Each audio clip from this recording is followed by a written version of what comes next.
یەکێک لە شەقامە سەرەکیەکانی شاری هەولێر. هەڵمەتی چاودێریکردنی کافتریەکان دوای دەرچوونی ڕێنمایەکانی تایبەت بە خۆپاراستن لا ڤایرۆسی کۆرۆنا دەستی پێکردووە. ئەو شوێنانەی ڕێنمایان پێدراوە بۆ هەڵگرتنی نێرگەلە ئەگەر پابند نەبن بەم جۆرە نێرگەلەکانیان لەلایەن تیمەکانی پۆلیس و شارەوانی وەردەگیرێ. سەرۆکی لێژنەکە ڕێنمایی دەداتە هاوڵاتیان و سەردانی شوێنەکان دەکات. خاوەن کافتریاکیش دەڵێ ئەم بڕیارە بۆ بەرژەوەندی گشتی و دەبێت خاوەن کافتریەکان پابندی بن.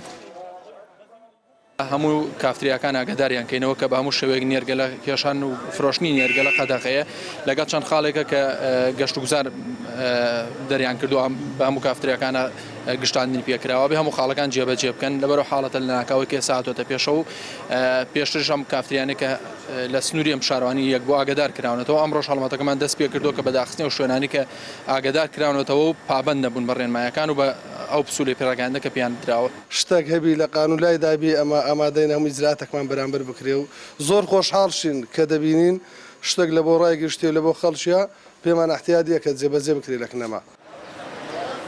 گەراجەکانی گواستنەوە گەیاندنیش لە نێوان هەرێم و شارەکانی عێراق بە پێی ڕێنمایەکانی کە پێیاندراوە کار دەکەن. بەرپرسی هێڵی هەولێر بەغدا دەڵێ ڕێنمایی تایبەتمانداوە بەسەرجەم شۆفیرەکان و شۆفیرەکانیش دەڵێن لە کاتی هاتنە ناوەی کوردستان پشکنین بۆ خەڵکەکە دەکرێت و ئەمەش بە پێویست دەزانن.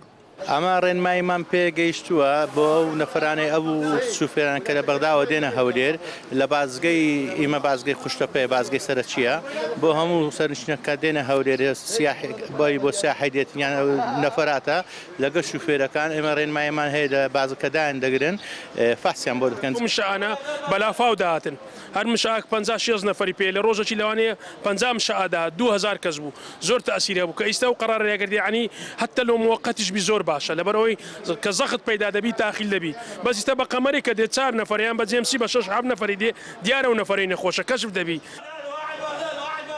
هەواڵی بڵاوبوونەوەی ڤایرۆسی کۆرۆنا لە ئێران و پاشان لە چەند شارێکی عێراق کردووە هەڵمەتەکان و ڕێنمایەکان زیاتر بکرێ بۆەوەی نەگاتە هەرێمی کوردستان.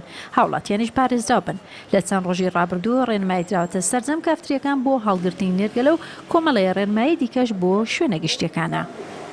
هێرۆ مەولودی کوردستان 24 هەولێر.